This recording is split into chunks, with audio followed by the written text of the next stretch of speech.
Okay, sweet. Well, it's what is it? What day is it? It's Tuesday. It's 10 o'clock. Some news maybe. I got new glasses. That's kind of cool. Um, Yes, other news. What's new? What's new? Just been sitting here. This is usually my stance for a good 18 hours of the day, just sitting here, taking occasional sips of.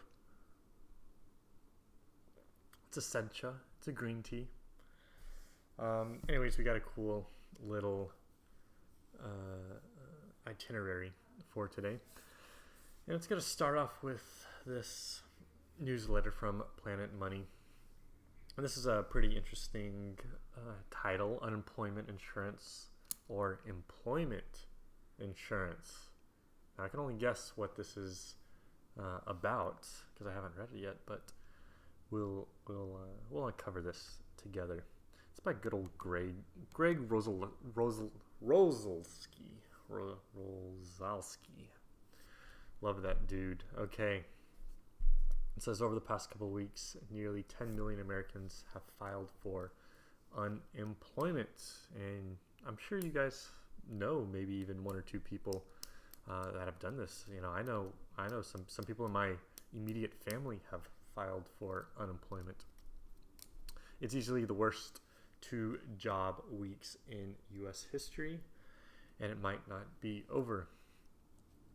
According to an estimate from economists at the Federal Reserve of St. Louis, 47 million Americans could be laid off during the pandemic, which is quite. I wonder if we can find a percentage of how many people this is in the labor force.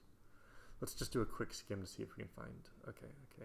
The civilian labor force consists of 164.5 million people, and the unemployment rate was 3.5%. That's February. This means that there were around this many people unemployed.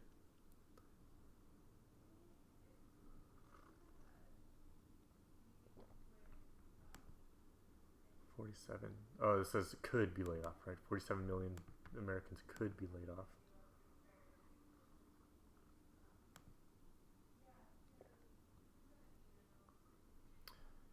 He estimates, who's this? Charles Gascon.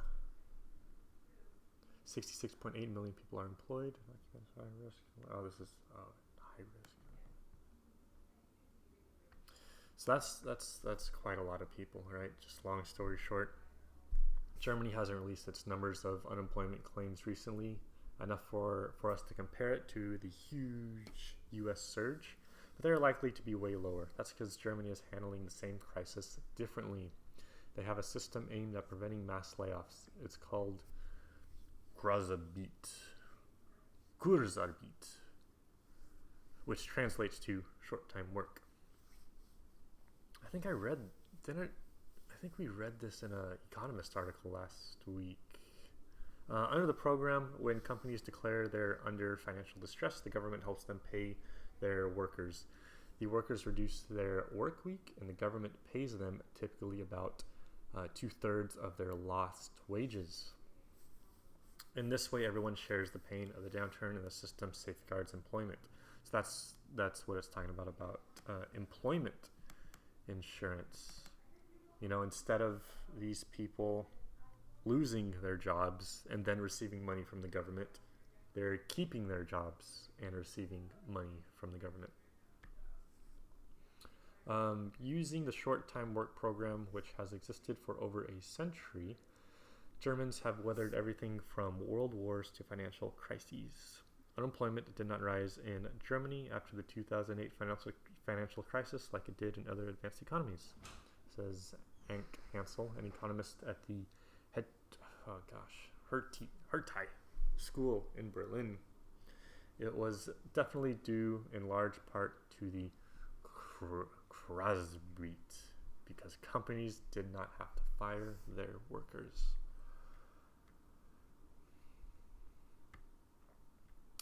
This system makes particular sense in Germany, which is dominated by skill-intensive manufacturing. So there's the big key difference between the German economy and the American economy. Many German workers spend years in apprenticeship programs cultivating specialized skills. Preserving matches between employers and employees is particularly valuable with this much investment in training. During the depths of the Great Recession, 4/5 of all German workers getting this aid subsidies were in the manufacturing sector. So that's 4/5 of people. Let's just click these links. Let's just see where this rabbit hole can take us.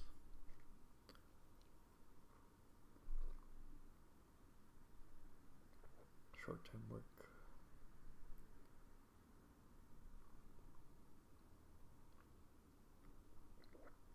Without the extensive use of short-time work, unemployment would have risen by approximately twice as much as it actually did. Short-time work has certainly contributed to the mild response of the German labor market to the crisis. And I assume this is 2000, okay, it's 2011.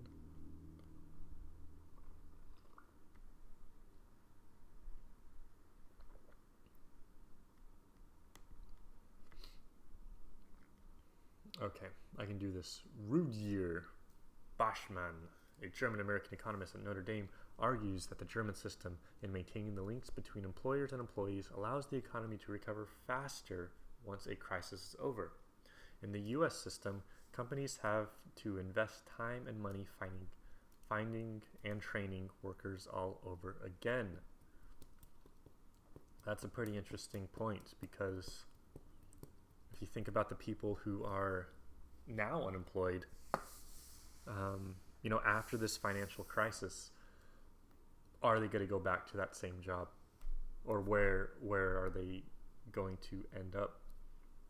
And even thinking from the business side, maybe this makes more sense as a business. Keeping your employees, even if it is part-time work, keeping your employees for when this is over, you just move them back to full-time work, and you don't have to rehire, you don't have to retrain. Hassel stresses that Kurzarbeit is not necessarily more expensive than the US-style system of mass layoffs. That's because in the US system, the government still provides unemployment benefits. Germany too has a parallel system of unemployment insurance for those laid off. German companies can also fire their workers, American style, and leave them to receive government assistance through other means. It is, of course, cheaper than keeping people on part-time. But many German companies are going to keep their workers employed route. In the recent weeks, 500,000 of them have filed for this short-time work assistance. Historically, German companies outside of specialized manufacturing have been less likely to use okay, we're doing this. We're just going to see how this is pronounced. I've had enough.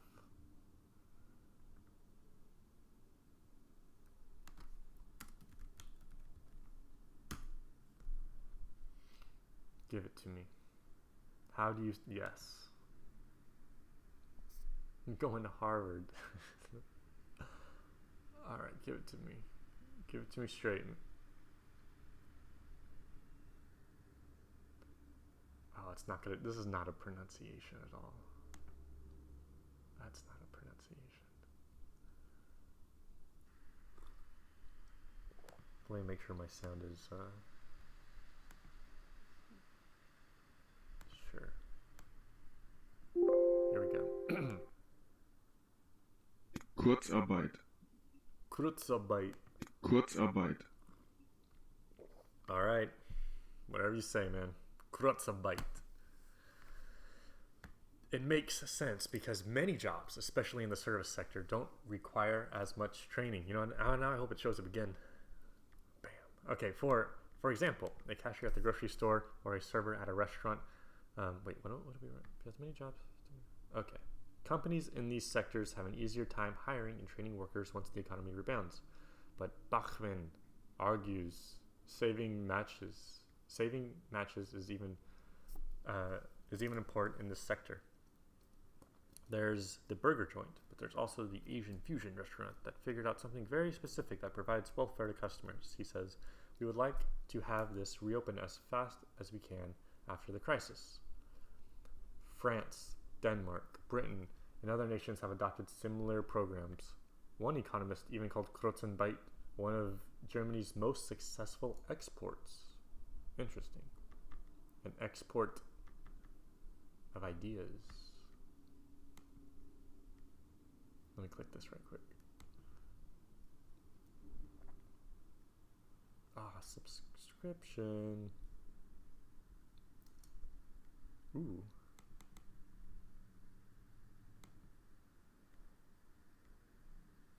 Hassel is based in Berlin, and when she reads about the massive spike of unemployment in the United States, she is a bit perplexed.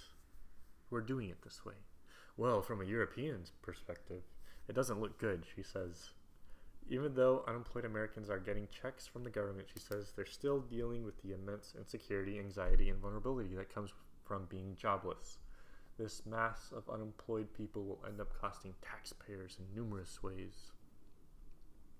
The United States may not be that far off from developing a Kurzarbeit system. The $2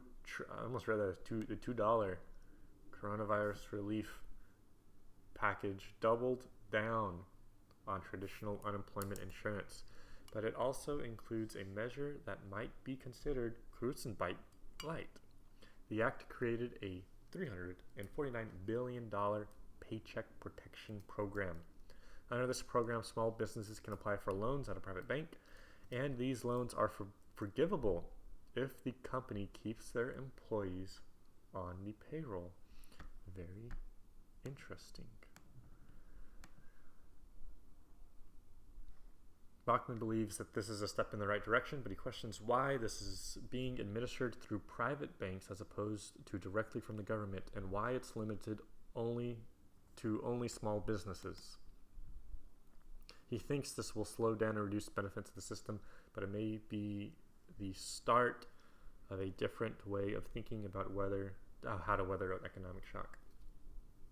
Now, from something I learned from DC, small businesses is a very broad term, and I'm wondering if they're using that same definition. Oh, whoa, they are. They are. Yeah. Okay. This is the Small Business as Administration, and they're telling us what the Small Business Administration told us was that it depends on the sector. It depends what you're doing. Are you manufacturing? Are you providing a service? Are you making goods? Are you growing the goods? Are you a shipper? Are you shipping things?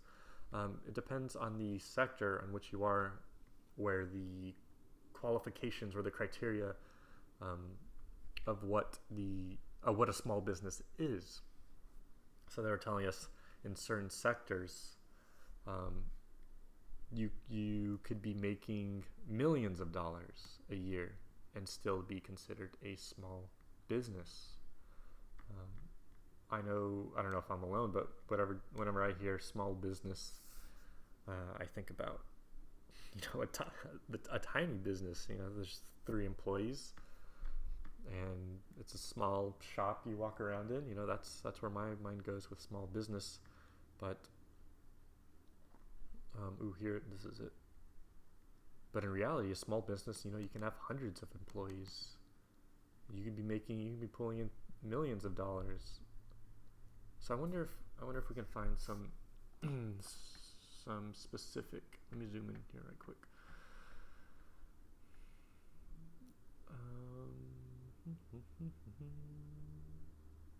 This legislation provides small business job retention loans to provide 8 weeks of payroll and certain overhead to keep workers employed.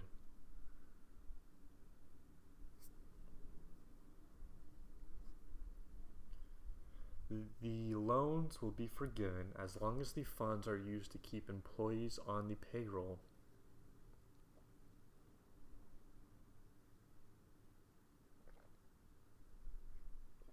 And for certain other expenses. So even though this This is kind of, so even though this is supposed to be a paycheck protection program for other certain expenses, I wonder what that entails. I wonder what would be forgiven. Maximum, see look right here. With this goes to show you what a small business really means. A small business can apply for up to a $10 million loan.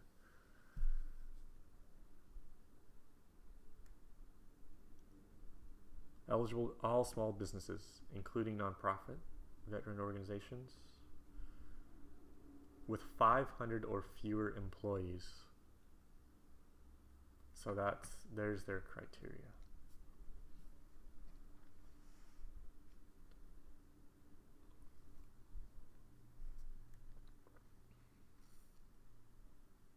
And you got the 100% guarantee. You need that.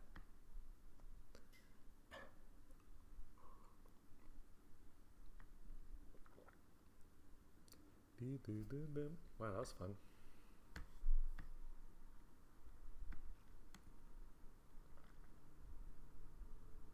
Sweet.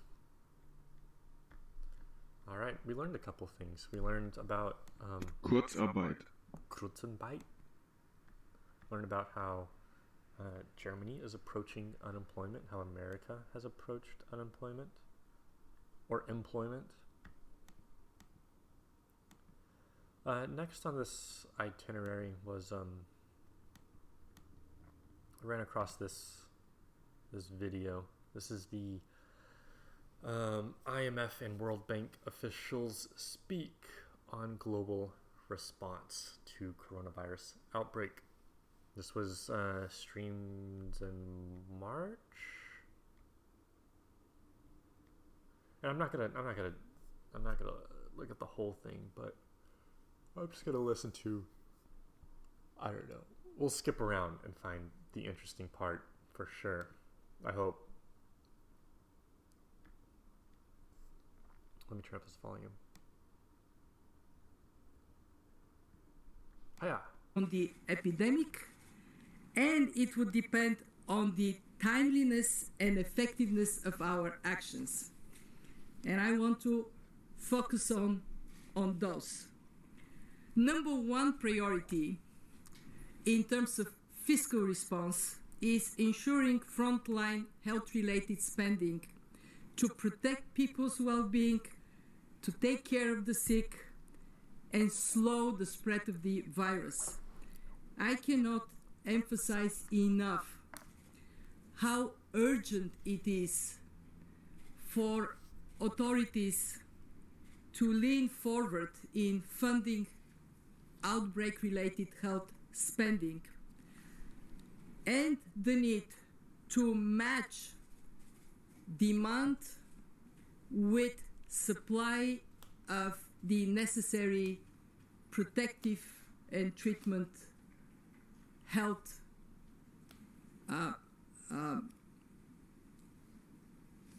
products. This is particularly challenging for the countries where health systems are weaker, where response capacity is weaker, and it calls for a global coordination mechanism to accelerate matching demand with supply of what is necessary for the health system to respond. And I can tell you that we, the World Bank and IMF, are stepping in, taking our responsibility for this global coordinating mechanism. It's David Malpass. Let's get to this. Let's hear Dave speak. We should have like a little bingo card. You know, if they say fiscal policy, monetary policy, supply, demand. Okay. And to the communities that are being affected and will be affected by this tragedy and virus. you were talking about the IMFC, so yeah, I want to separate a little bit the governance structure. Yesterday, I presented to the World Bank Group board a policy package, and we announced a $12 billion package yesterday. What the World Bank is doing is working to provide a fast, flexible response based on developing country needs. We'll be bringing virus-related operations forward in March. The speed is needed to save lives at this point, and the breadth of the response is key to its effectiveness. Most effective is if it's broad and brings in many countries that are working to reduce the transmission of the pathogens. In order to do that, we're providing technical assistance, also goods and services, so that will help prevent and limit the local transmission, including laboratory equipment and systems to ensure that cases of the virus are promptly identified and traced. Goods such as gloves, masks, portable ventilators, and also health infrastructure such as the stocking of emergency rooms, clinical care, quarantine facilities, and the actual building of those. So those are a core part of the package we announced yesterday, and also the convening with the WHO, where the World Bank Group, IMF, are working closely with WHO on the cooperation with regard to procurement and other important technical matters. We need a system for real-time community-based disease surveillance, and that's conceived in the package that World Bank Group announced yesterday. And so I won't go through all of the details with you, but two core things. It's a $12 billion package, of which $6 billion is IBRD and IDA, and that enables and allows special protection for poor countries. And then there's also $6 billion from the International Finance Corporation. That's critical because it's private sector financing, it's fast acting, and it takes the form of trade finance and working capital finance, which are... So it sounds like he is more focused on, those developing countries, which you even hear in the news about United States being short on supplies, or the countries I've heard the most about have been Germany, or Japan, Spain, France, and how all these the supply chains. But then you start to think about developing countries, if the United States and Spain and potentially Germany or Japan, if they are struggling during this virus, you can only think about the potential impact this might have on those with even less resources, or even less funds, or even less access. So that's what it sounds like the IMF and the World Bank are trying to solve, is these countries that have really no way to supply themselves. Sounds like a very unfortunate situation. This next little thing that we're going to do is we're going to talk about two different things, and this is kind of maybe it's a little related. I mean, we can relate everything to the current day, but really this is sort of a lesson that we should have done way back. A lesson that kind of slipped through the cracks, and it's called free market. Let's do a little line, I guess, and then the command economy.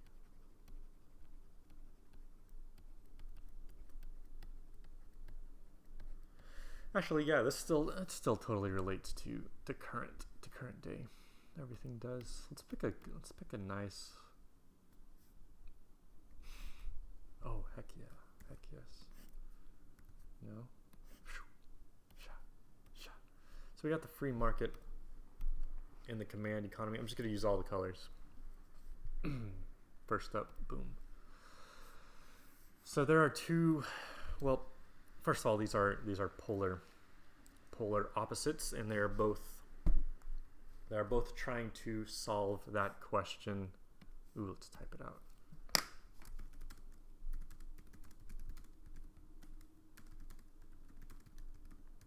Is that spell scarce? Yeah, right. So, how do we make use of our scarce resources?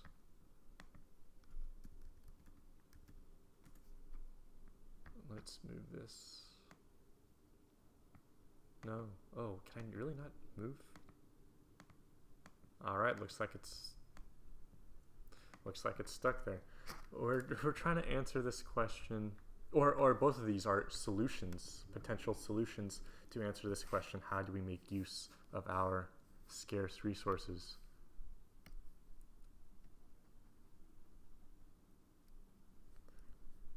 Yes. You know, should we adopt a free market economy to allocate and distribute resources, or should we adopt a command economy to allocate and distribute resources? And what's the difference?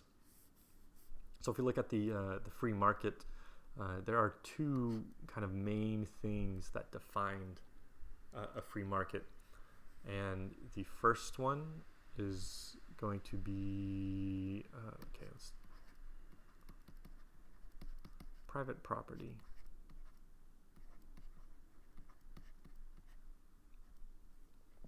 Private property meaning that, you know, we as individuals can own, you know, a piece of land. We can own a building.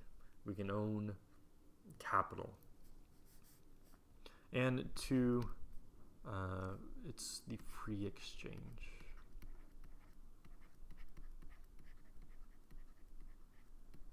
Maybe there's a better way to say free exchange, but what it means is that me and another person, we can enter into like a bargain, right? We can bargain. I can say, I will give you this, and you can give me that. And that free exchange is unregulated, for the most part, by the government. And, you know, the most common form of this is just a job, you know. I can wash your dishes, and you can give me money. So there's a free exchange. People are free to bargain and exchange goods and services, and both these things together operate or are characteristics of the free market, private property, free exchange. And what free exchange also does, you can think of this about supply and demand as well.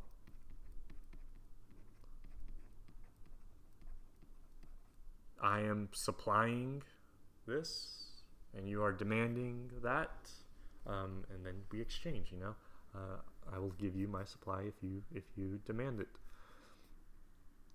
And a kind of side effect of supply and demand is that there are fluctuating prices. I'm going to draw like a squiggly line for fluctuate.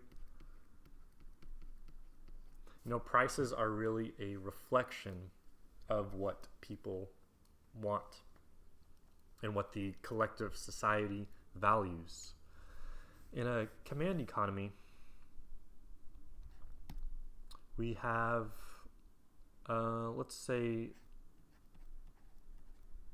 government. Government has the property.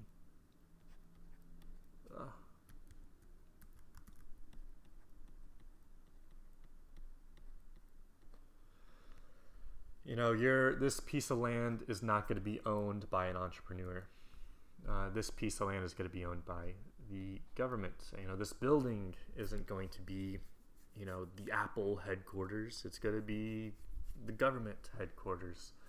We have government property. Regular people are not going to be buying and owning machinery and capital and the factors of production.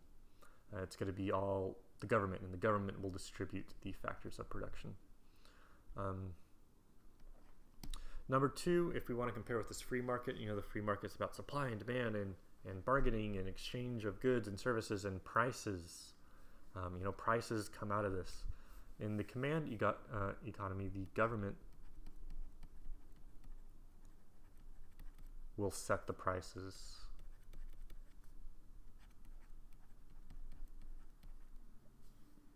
And there is a drawback for the government setting prices. One of them being, if prices aren't responding to the situation, you could get shortages and surpluses. And both shortages and surpluses, both these things are not necessarily answers to this question. How do we make use of our scarce resources? We don't want a shortage, and we don't want a surplus. Yes, because it's inefficient, right? And we want to maximize efficiency. There you go. I'll just do this. So if we look over here with the free market and actually, well, I'll talk about that later. But these two characteristics are kind of the main characteristics for each private property, free exchange and supply and demand setting prices, and then government property and government setting prices. Now it's important to realize that these are kind of the extremes, okay? And we'll get more into the extreme of the free market because that's maybe a little bit harder to understand. But the command economy is kind of an obvious extreme, right? It's government control, it's government regulation. But hopefully after this little deep dive into the internet, we can understand what an extreme in the free market looks like. But first, let's take a look at this image. I'm pretty sure it is this image where we have the pure free market over here. There's pure competition, right? Supply and demand. People are competing for the lowest price, for the highest profit, Then we have the communism, the pure planned economy, the pure government-controlled economy. And you notice that in reality, all of our economic systems, most of our economic systems are mixed economies. There's a little bit of the free market, there's a little bit of the planned economy, and countries take from the free market characteristics and they take from the planned economy characteristics and they mix them together. You see in the United States and Japan are more towards the free market side, and they say capitalist leaning. France and Sweden, they're it looks like they're kind of in the middle. They're using these ideas and using these ideas over here to mix. And then China, Venezuela, and we have North Korea. More government regulation, government control. You can maybe think of this as, if we head right, it's the people who are in control. And you head left, and it's the government who's in control. And you can start to maybe even conjure up a worst case scenario if the people are in control, right? If the people are in total control, if we are in this pure free market, that means there's an absence of government regulation, which is why the United States is not a pure free market. There is government regulation, which is all part of this planned economy. So you can think about this, a pure free market, as a lack of government regulation, which kind of makes me, I don't know, maybe it makes you think about kind of this dystopia. It is dystopian, and it is in a way anarchy.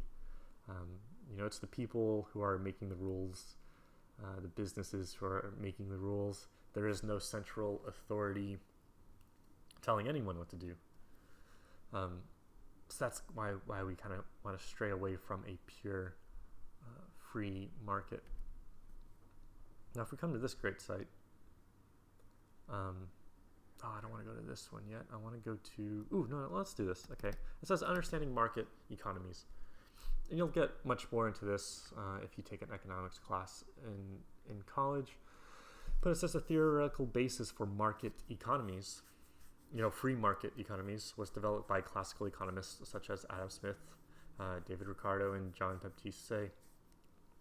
These classically liberal free market advocates believe that the invisible hand of the profit motive and market incentives generally guided economic decisions down a more productive and efficient path than government planning of the economy.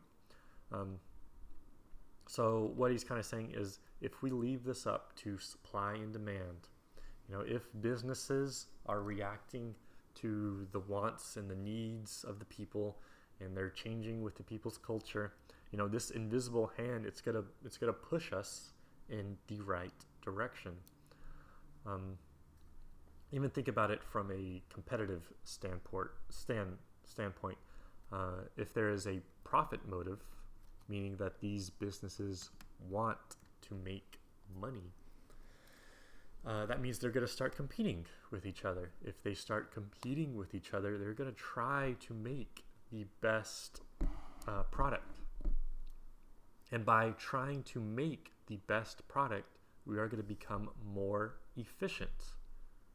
And if you remember what I said, this essential question, how do we make use of our scarce resources? One of the key answers is efficiency. We need to make sure with our production we are being efficient.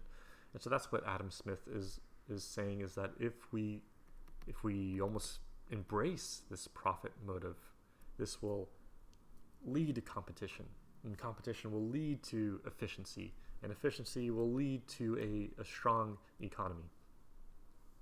There's also another argument here he says it's going to guide us down more productive and efficient paths. And there's also the argument that not only is it going to lead to more productive or efficient paths, but also, socially just paths. There's another argument that I've heard as well. For example, maybe you've been keeping up with the news and you see articles, something to the effect like, millennials now value a company that is trying to fight global warming, or millennials are killing the so-and-so business. And so those are another examples of how business and the economy can respond to the wants and the social needs of people. One example that I've been seeing recently has to do with global warming and energy efficiency. Maybe a lot of you are well, I guess in the future you're going to start looking for an apartment to live in.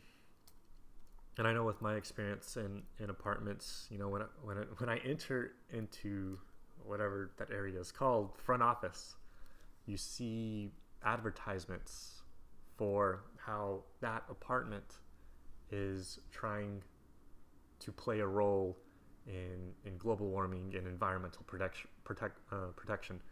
So in the office for the apartment I live in, they have this big poster up about how they're the first apartment to install solar panels on the thing, and 85% of the energy is coming from reusable energy. And that's an example of this invisible hand, where currently in our society, what people are starting to value now is environmental protection. And if this business is not environmentally conscious, and if this business is not playing their part to represent the societal wants, they're going to go out of business.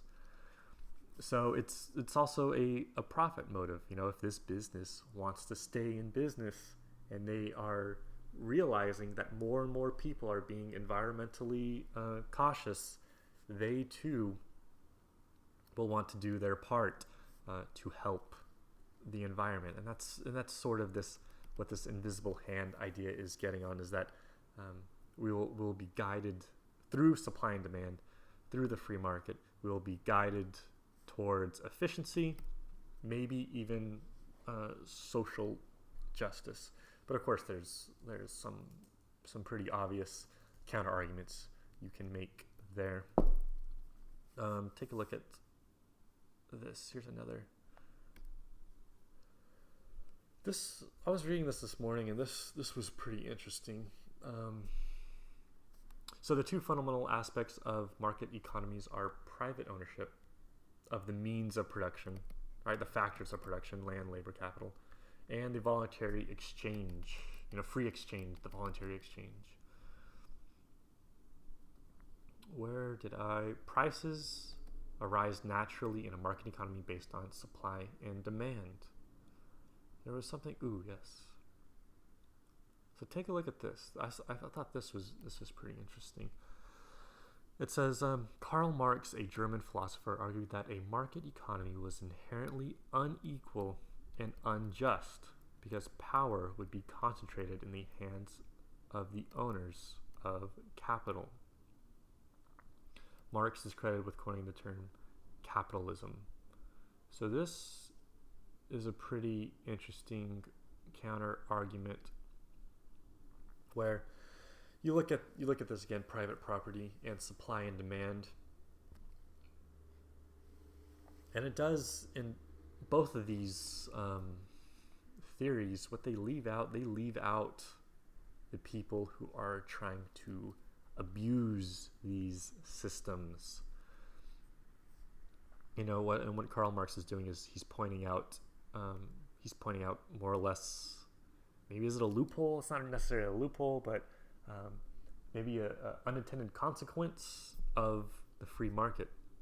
The free market says, hey, if we let people own their business, and if we let people come up with the prices themselves, we can have efficiency.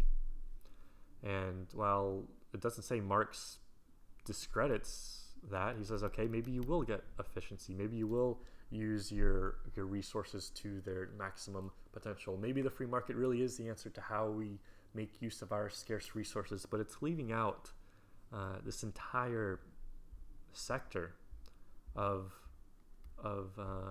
unequal and unjust power. And he's just pointing to the fact that if there is private property, you're going to have this, capitalist hierarchy where you have the owner and the worker getting paid different amounts of money. And, you can go down the rabbit hole with this as well, but the theory being that social inequality, not social inequality, but income inequality could lead to social tension. And that's what Marx is pointing out. But what I found even more interesting is that we have John Maynard Keynes, who we talked about last week. And, he's probably the most influential person in our modern day economy. Far from someone who would agree with Marx. But in this case, maybe I shouldn't have said far from. I mean, because in this case, they are essentially agreeing, an English economist believe that a pure market economy is when unable to effectively respond to major recessions, instead advocated for major government intervention to regulate business cycles. So in a sense, he is maybe agreeing, is not conceding. I don't know what the word is, but there is a small agreement between Karl Marx and John Maynard Keynes, saying that the pure market economy is not necessarily our solution, and for different reasons, right? Keynes is pointing out, what if we do have that major recession, and if we're in a pure market economy, how are we ever even supposed to get out of this if there's no central government coordinating efforts, if there's no regulation, if we're leaving it up to people? It's unable to respond to recessions. And he's saying the only way we get out of a recession is if we adopt some of the tenets or some of the structures from the command economy. So yeah, I guess that is a little kind of a concession for the command economy, that we need some sort of tenet, some sort of pillar from the command economy. And if you go back to this, we need some sort of mix, right? We need pillars from both in order to have an effective and efficient economy. Which brings us to our mixed economy. Vast majority of economies being mixed economies. Most modern economies feature a synthesis or two or more economic systems, with economies falling at some point along a continuum. The public sector works alongside the private sector, but many compete for the same limited resources. Mixed economy systems do not block the private sector from profit seeking, but do regulate business and may nationalize industry that provide a public good. For example, the United States is a mixed economy, as it leaves ownership of the means of production in mostly private hands, but incorporates elements such as subsidies for agriculture, regulation on manufacturing, and partial or full public ownership of some industries like letter delivery and national defense. And so it's interesting to think about things like letter delivery, mail service, and national defense as pillars, as ideas from a command economy. In fact, all known historical modern economies fall somewhere on the continuum of mixed economies. Both pure socialism and pure free markets represent theoretical constructs only. And this is something you won't hear in politics, in any political debate. Pure socialism is not something we're striving for. Pure free market is not something we're striving for. There's pillars of both. Let's click this. I want to click this. Excuse me.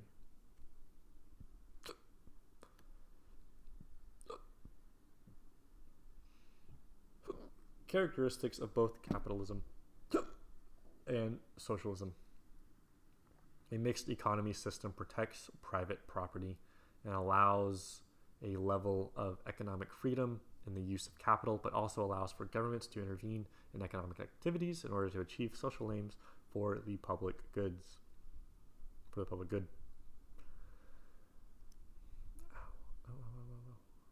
Okay. A true or absolute free market economy requires that all property be owned by private individuals and all goods and services be privately provided. Which, even thinking about going back to that dystopian pure free market society, that also means that there is no national defense, and there's no mail service either. How sad. Prices are allowed to fluctuate based on supply and demand, and all transactions are voluntary. Not compelled or restricted by the government. Does that mean? I wonder if that means like I feel like in an absolute free market economy, there's no government. Is it not anarchy? I mean, what's the point of a central government if pure capitalism? Okay, let's rabbit hole time. No, I want to go to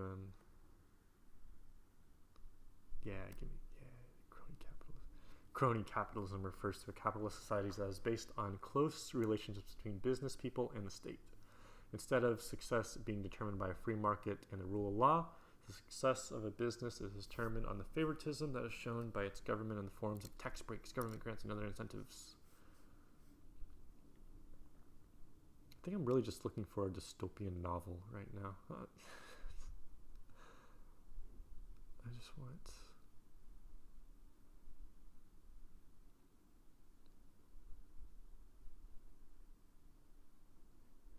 I think... Okay, wait, hold on.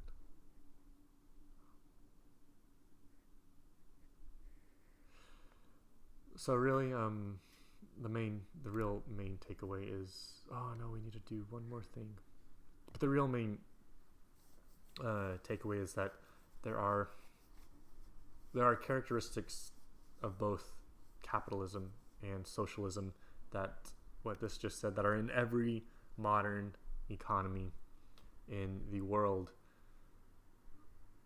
And whenever I hear politicians, bash socialism or capitalism, it's they bash it as a whole, as the pure form of it. And rarely do I hear politicians talk about a specific characteristic of the command economy or of the free market economy.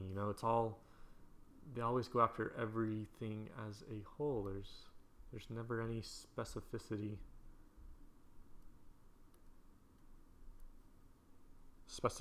with what they're trying to say. So if we look at this, this is called the circular flow model of a mixed economy.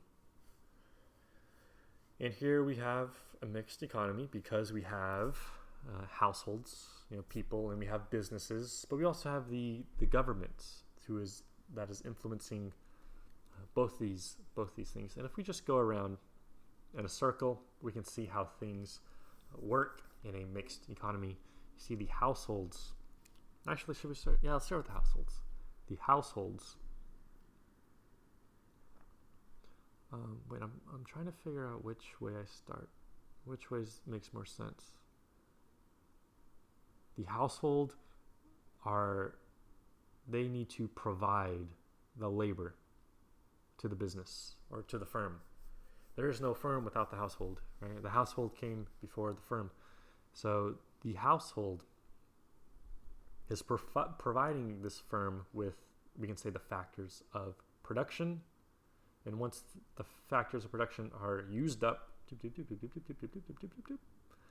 they are given back to the households. Right? The households purchase the goods, these new goods. So you can see how that kind of goes in a circle. We're giving our labor and our time to the firms, and the firms are giving us the things we are demanding.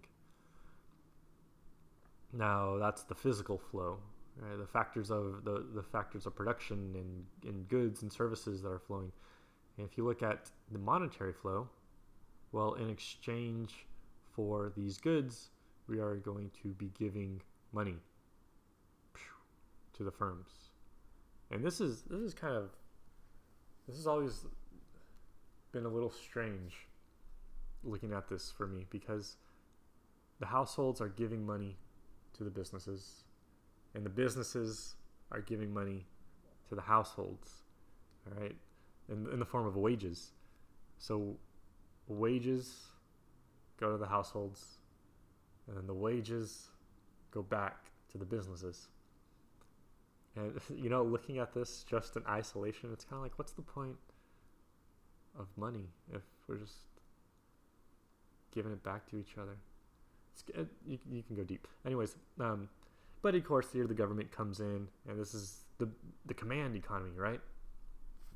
This is that tenet of the command economy, that almost we can say socialist tenet, where the government is taking taxes from both households and the businesses, and they're providing for the public good. They're spending it on firms, they're spending it on households, they're spending it on education, national defense, mail. That's all right there. So this is just interesting to look at.